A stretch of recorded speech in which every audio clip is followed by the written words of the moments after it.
We're about to head out onto the real wild peninsula in one of the most extreme points of Galicia.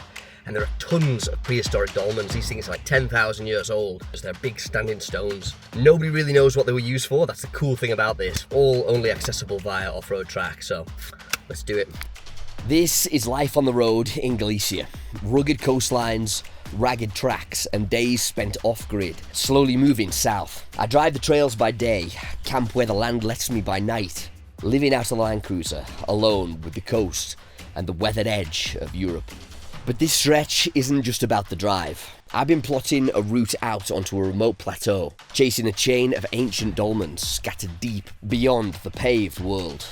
Places you don't stumble across by accident. Places only reached by committing to the tracks that lead there. I'm heading off the coast and into the interior, following 4x4 lines towards something far older, and seeing how far this trail will really take me.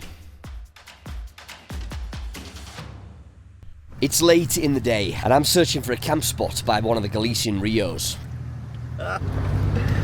Oh my god. Does it freaking get much better than this, brother?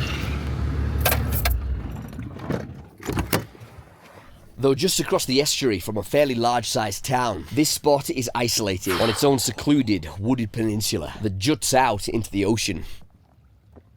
Wow. This spot is only accessible by a maze of forest tracks, and so I'm fairly confident that we'll be alright to spend the night here. What a place, brother.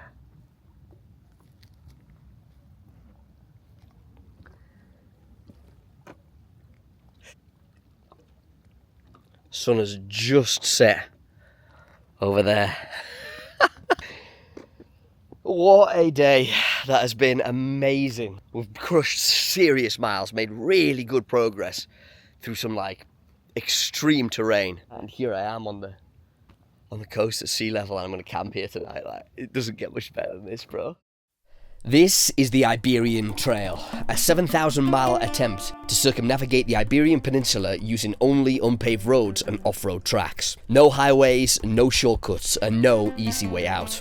When I set out to do this, I thought I knew what I was getting into, but the reality is, I didn't. What I expected to be tough turned out to be relentless. Breakdowns, recoveries, storms, dead ends, and long days fighting through places that most people never see. I thought I'd be finished by now. Instead, I'm heading into my 4th month on the road, having had to leave Europe to avoid overstaying my visa, but now I'm back. There have been many moments where I've seriously questioned whether this is even possible, but every time it tries to stop me, I just keep going. This is not a highlight reel, it's the reality of a long-distance off-road expedition that has morphed into a brutal battle to finish what I started. This is the Iberian Trail, 7,000 miles off-road alone, through some of Europe's last untamed places.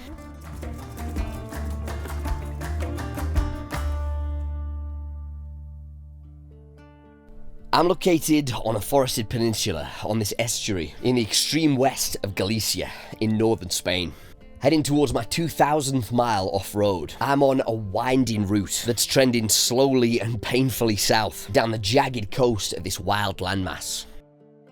So this is a tidal estuary lagoon, basically. They call them rios, and I guess some of them are the mouths of rios, but the sea, essentially, is what it is. You can see here all the seaweed, and I guess the tide will come right up to here in the night where the tide line is. It's beautiful, man.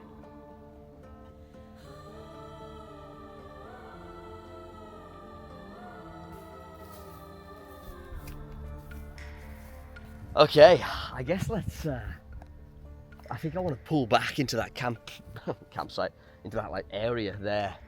I think that would make the most sense. I'll go check it out. I think that whilst I can't get through here, I almost certainly can pull through here in between these trees and then go right back into there. Get myself really nice and sequestered away. All these abandoned like old boathouses or sheds or something. I'll check these out. Wow, yeah, I think this has been like storage for fishermen or something. That's awesome. I don't know what any of this was, but yeah, some like old style industrial buildings. Can definitely pull into there, and that is absolutely made for the job, that, isn't it?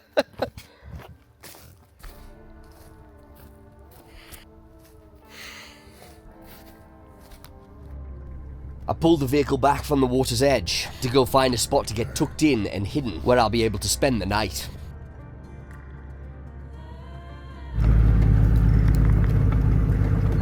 Wow. Take your pick in this sick little spot, eh? What a place, man. Looks like this has been an old quarry or something, eh? They've chiseled out all this rock here. I gotta wonder why. Like, it's all the way around. What a sick spot. I wonder what this was, whether it was like a boat house or some kind of industrial thing, like a fishing area. Like long overgrown, forgotten. There's been some effort put into this a long time ago. Someone's tried to have a campfire here. These are hewn out of Galician granite. They're pretty beautifully done. Like freaking tombs. There's more in there. Kind of weird that, you know, people have put so much effort into building these things, hewing these things out of blocks of granite, and then just left them here and not done any maintenance.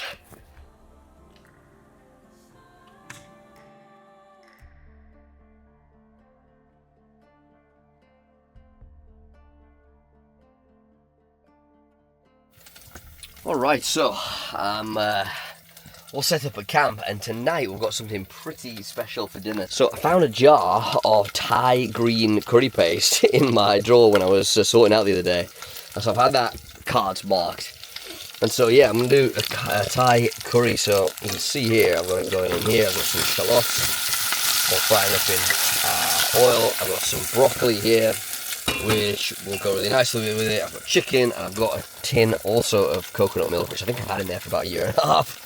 So yeah, I'm going to put all that together, do some rice, and we're going to have Thai green curry camping. So yeah, a bit unusual. Yeah, something a bit different and nice. Alright, so here we go. So the rice is good already. This is the curry in here. So I've got my chicken, some broccoli, and I'm about to just drop this coconut milk in. So there you go. Boom. Coconut milk we go. Man, that is going to be pretty bloody good, I reckon. Back home, I would have thrown a hot chili in there, you know, a spicy chili pepper to give it a bit more kick, but unfortunately for some reason here in Spain they just don't do spicy chili peppers, so it will be what it will be as it is, and I think it's going to be pretty bloody good. Alright, so here we go. Thai green curry a la cruiser. Pretty stoked on this. I think this is going to be amazing. So I'm going to dish it up right now. Go for some of that chicken in there. Oh, hell yeah. Look at that really nice broth. I love Thai food. It's just so fresh and fragrant and aromatic, and it's surprisingly easy to make too. You know, I mean, I made this one out of a jar, but you make it from scratch. It's just a case of like throwing everything in a pan, cooking it down, and boom, you've got like this beautiful, full of flavour thing. I'm missing a few ingredients out of here, but yeah, there you go. Thai green curry. Amazing. Let's get it scranned. Alright, so I woke up for a second morning here on the estuary right now. So it's a bit of an overcast day today. Pretty nice, honestly. Really nice temperature, like beautiful, about 20 degrees. We're about to head off, so I ended up spending 2 days here because it's just such a lovely spot, and I had a bunch of work to do and that, so I've just spent it here in my little quarry, and yeah, had a fantastic time really. But now it's finally time to leave. I'm gonna have to go back to civilization briefly today to get some fuel, because I'm right down on fuel and also tank water, so I need to fill up those two things and just get a couple of little bits and pieces. Okay, let's start this beast up and get out of here. So I found a fuel station and supermarket 12 minutes off the trail, so it's not so bad. We're gonna go into this like little small town just around the headland here. So yeah, let's pull out of our campsite for the first time in 2 days.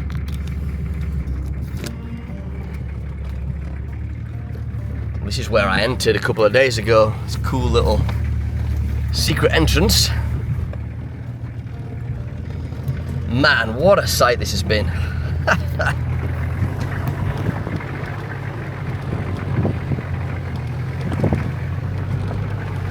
Man, sometimes a campsite is just so good you don't want to leave, and that was for sure one of them.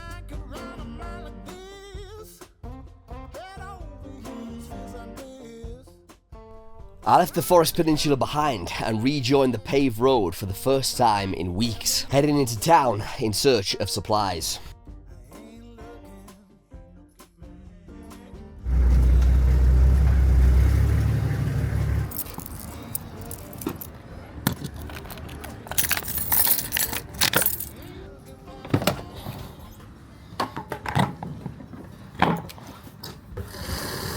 There you go.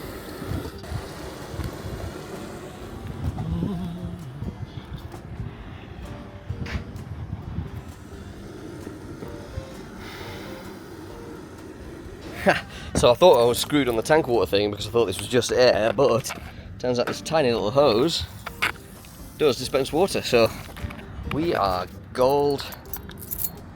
I love this when everything kind of comes together. It's not often that you find a full service station that's fully equipped and automated as well, so yeah, pretty happy with that. So we'll fill up the tank.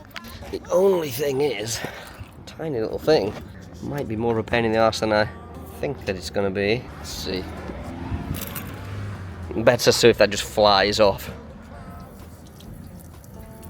Yeah, it doesn't fly off, but it's not going in either. Okay, so as ever on the road, sometimes you've got to innovate, so I had no fittings that were going to fit onto here, and so the only way I could figure out to do this was to reach under the tank, pop the actual filler hose off, thread this smaller hose into a larger hose, which is actually my shower hose, so I've dismantled all that, and we're now filling it in that way. So a long way around, but at least it means we can get a tank of water out of it, so yeah, sometimes it's just the bullshit you gotta do.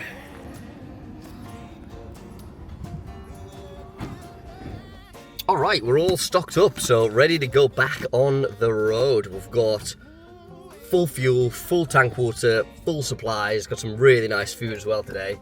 We're about to head out onto a peninsula, like a real wild peninsula in one of the most extreme points of Galicia. And there are tons of prehistoric dolmens. These things are like 10,000 years old. Nobody really knows what they were used for. That's the cool thing about this. People say some of them were probably burial mounds, some of them possibly religious significance, but nobody really knows. They're big standing stones. I think that in English we'd probably call them barrows, but yeah, let's go check them out. There's about 5 different sites dotted around this peninsula, all only accessible via off-road track, so let's do it. All right, so I've just reached the trail again, and here we go. We're in a high mountain forest area, and we're recommencing the four-wheel drive right now.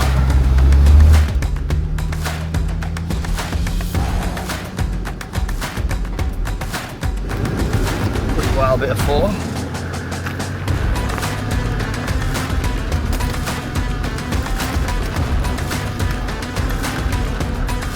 I'm heading up into a network of tight four-wheel drive tracks in the forests above the Rios. These are tight, ancient forest trails sprawled out across the mountainside, and I'm crushing hard kilometers, gaining altitude as I move up the hillside towards the plateau, which is going to take me towards the peninsula where the dolmens are.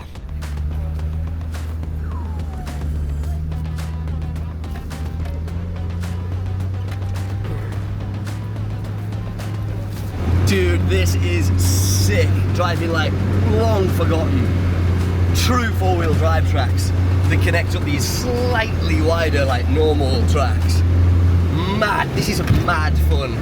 And aired all down at the back, I can go at higher speeds as well, so it feels quite rally-like, you know? Oh man, this is great fun, dude. Giving the suspension a real workout. Everything feels rubbery and spongy, but in a good way. Sick. Man. Full on four-wheel driving. Oh. Man, it's when you see stuff like this, you kind of start to remember, for me, and probably realise for you guys, that this is why it's taking so long to do this trip. Like 7,000 miles of this. Like, I'm doing 10 kilometers an hour right now, and I have been for quite some time. Oh, dude, I mean, it's so cool, but man alive, it's going to take me a long time to circumnavigate this peninsula. Oh my god, look at these views, brother. No way, man. Wow.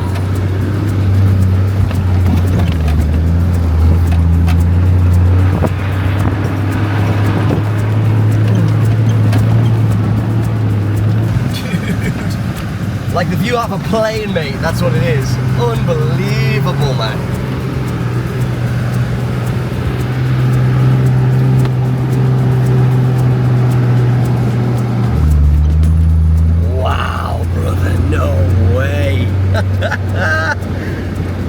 Oh, jeez.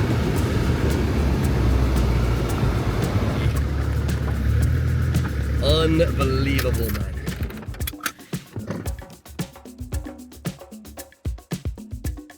I'm pretty fortunate in that most days on this trip have been epic, but this is on a whole other level. These are the kind of views that you only get to see once in a lifetime. When do you ever get to be on a random mountainside, on your own, only accessible via four-wheel drive, in who knows where in Galicia? I'm just some guy from northern England, a stranger in a foreign land, and I'm absolutely loving it.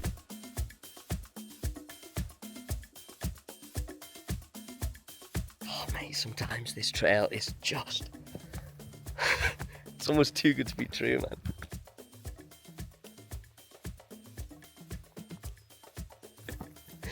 Oh, mate. So good. This is just amazing, honestly.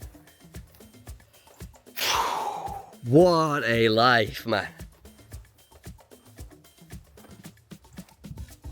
Cruiser is performing absolutely flawlessly as well. Just, I'm really kind of labouring it up all these, the wider ones, you know, I'm driving like rally style and no overheating, no nothing, absolutely fine. Just ripping up these trails, man. This vehicle, I love it on a level that's like hard to describe. It's like it allows me to do so much with it due to its capability. I like looking at it, it's so sick.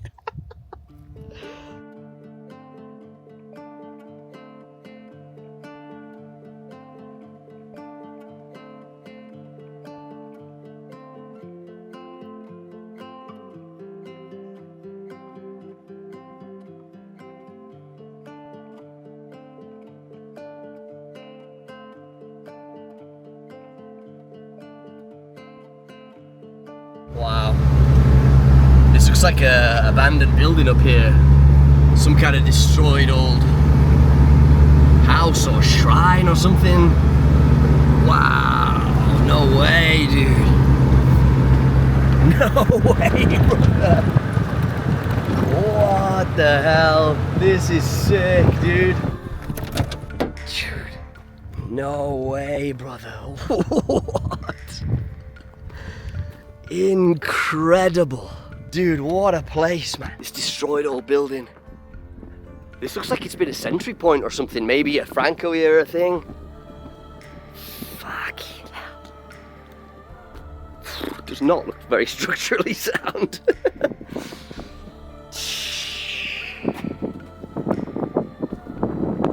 Wow.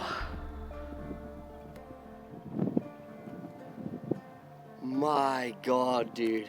All the way down there is where I was staying last night, so let's see if we can spot our campsite. Yeah, so that's the bridge along here, and down there, this beachy head is where we were staying for the last 2 days.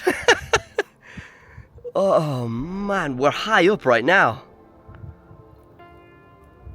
See this hill here has all the radio and data towers to serve this town, and we are higher, probably about that height again, up here on the mountain that we're on right now. So we're on the peak, basically, of the highest mountain around. So this is the summit right here, and I'm just chilling in this freaking old Franco era like military sentry post. Ah, dude, sometimes, man, this feels like a fever dream. Sometimes it just all gets to you and you realise how good it is. In my wildest dreams when I was planning this trail, mate, I could never have thought that it was going to be this good. Honestly, this is great on another level, man. Look at this. My built, trusty freaking yellow beast.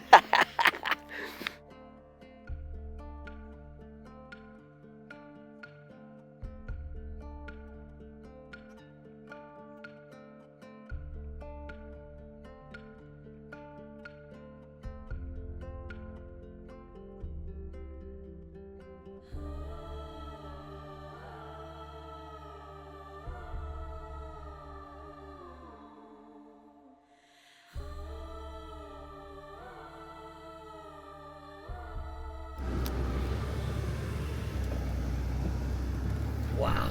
I pulled away from that epic lookout point and resumed my trail. These kind of views down over the estuaries are a sign that we're almost at the correct altitude to join the plateau. Alright, so we're drawing closer to these dolmens, the barrows. This is the main trail that I'm on right now that I've plotted previously. And the barrows are just kind of off on another four-wheel drive track.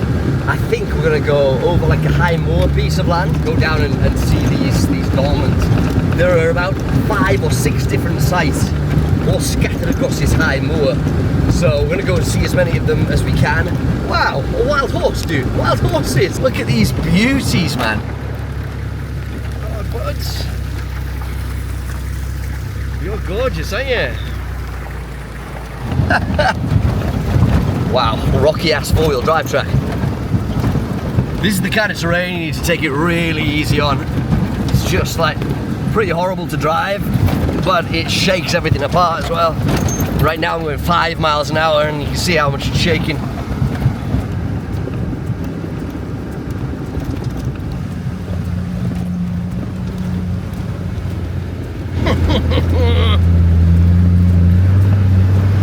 So we're just getting higher and higher up this mountain. We're at almost 1,000 meters now. We're only getting higher, so I guess we're going to crest this peak right ahead and just carry on going up and over. And I guess this high moor is going to be on the other side of this peak. But the views, mate, over this estuary and the sea, incredible, brother. What the hell?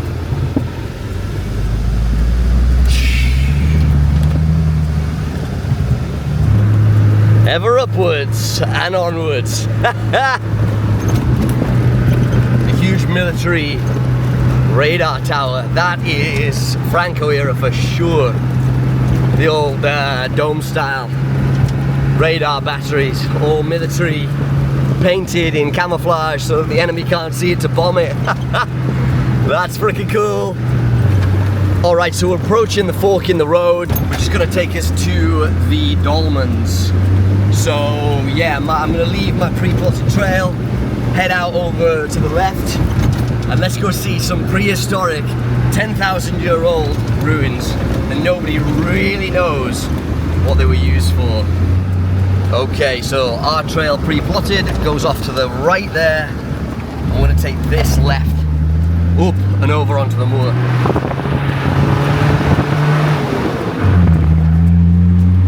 Okay, so we're reaching the peak now. This is the high moor on top of this mountain range. Wild horses all over the freaking moor. Some beautiful cattle.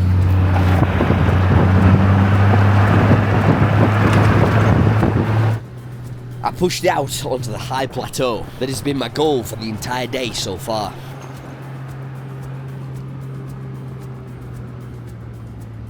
Okay, so I think this is our dolmen right here. Wow. Yeah, this is it.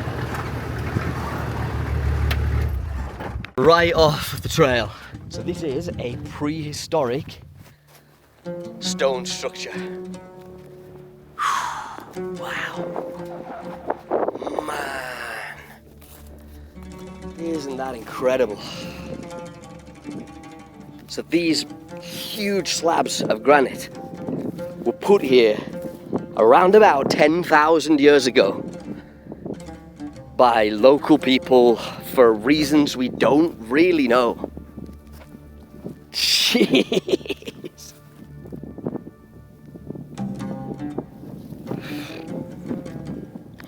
Man, sometimes things that I see on this trail every day take my freaking breath away.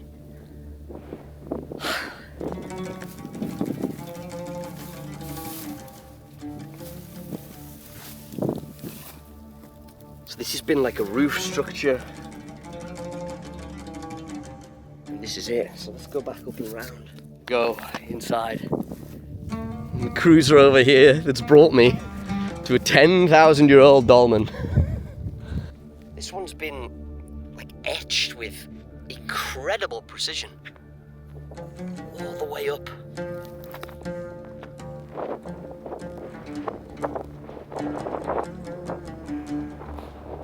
Let's go inside.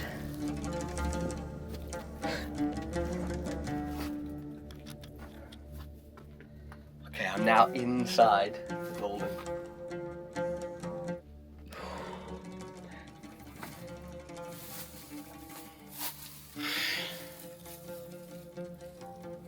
Unbelievable. These huge pieces of granite hewn out of the earth and brought up here and arranged in some kind of structure which has obviously moved around a bit over the millennia, literally. I'm standing in a stone structure made by human hands 10,000 years ago. This is like Stone Age construction. Like how, for one thing, how did they move these things? These must weigh like, 5 tons each minimum. Amazing, brother.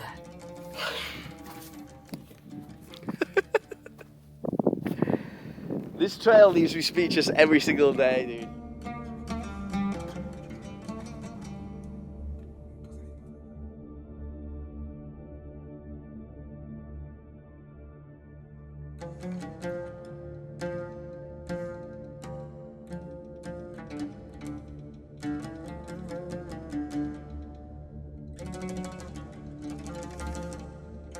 So here's the thing about dolmens, or these barrows. It's that whilst a lot of archaeologists will say they're burial mounds, and they would have been constructed to hold the body of somebody important or whatever, and then buried. But in a lot of these things, they have never found any trace of a corpse, any trace of burial rituals. In some of them they have, but in a lot of them they never have, and so it's like, what were they made for? What was the use of them?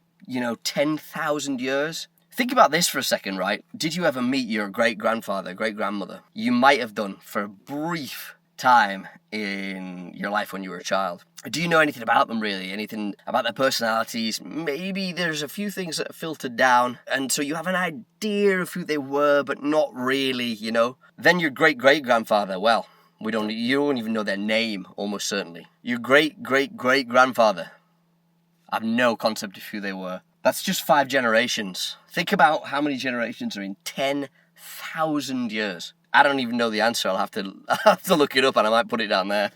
That's how far removed we are from these people, and yet they were here. They were where we stand today. They were right there, building that dolmen 10,000 years ago. And all traces of their life, their personalities, the things that made them tick, the things that they worried about, all of that has been erased by time. It will have been erased within the first 150 years. And now 10,000 years has passed. And yet that dolmen that I just put my hands on, that I just stood inside, is a tangible remnant of these people and who they were and what they did. The things that were important to them. The effort, the blood, the sweat and tears to build this thing with 5-ton, 10-ton blocks of granite. They did it for some reason. I sometimes wish I could go back in time and just ask them, like, wow, what was it like? How did they think? What did they think about? What were their worries? Did they worry about where their next meal was coming from? What were they eating? What did they believe? What kind of values did they have? God. Sometimes life is just so amazing and so fascinating. It's like a dream. It's too good to be true.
Alright, so this is our next dolmen. So this looks more like the burial mounds that people were describing.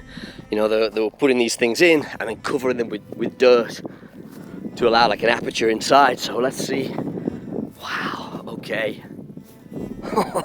Okay. So this is, yeah, a lot more covered, I guess.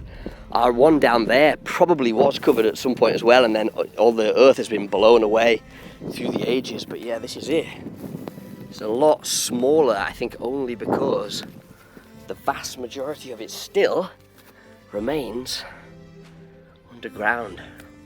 Absolutely incredible to just find these prehistoric artifacts here and just totally open. You know, you can come here, be here, nobody else comes here. Obviously, you know, they're so rarely visited.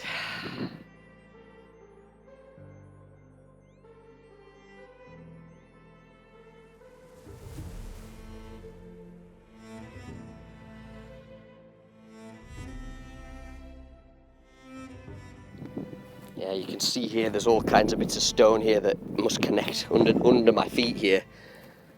You can see this is the most raised mound for quite a while away. Here's the crazy thing about these dolmens is that there are so many on this Galician plateau that a lot of them have never even been excavated, you know.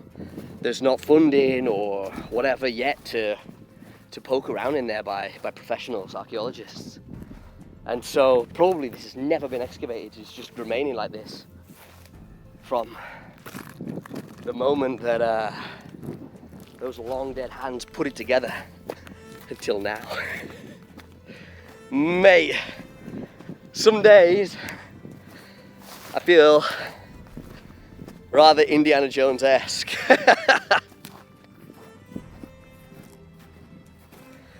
There, the trusty steed. Trusty yellow and grey steed. And over here, the estuary and the bay. I mean, this is fantastic, but here's a crazy thing for you. So that bay down there that you were just looking at, we camped in it last night. I left this morning, and linear progress, I would say, is measured under 20 kilometers. From there to here. Awesome fun, but I feel like I'm going to be at this for 10 years.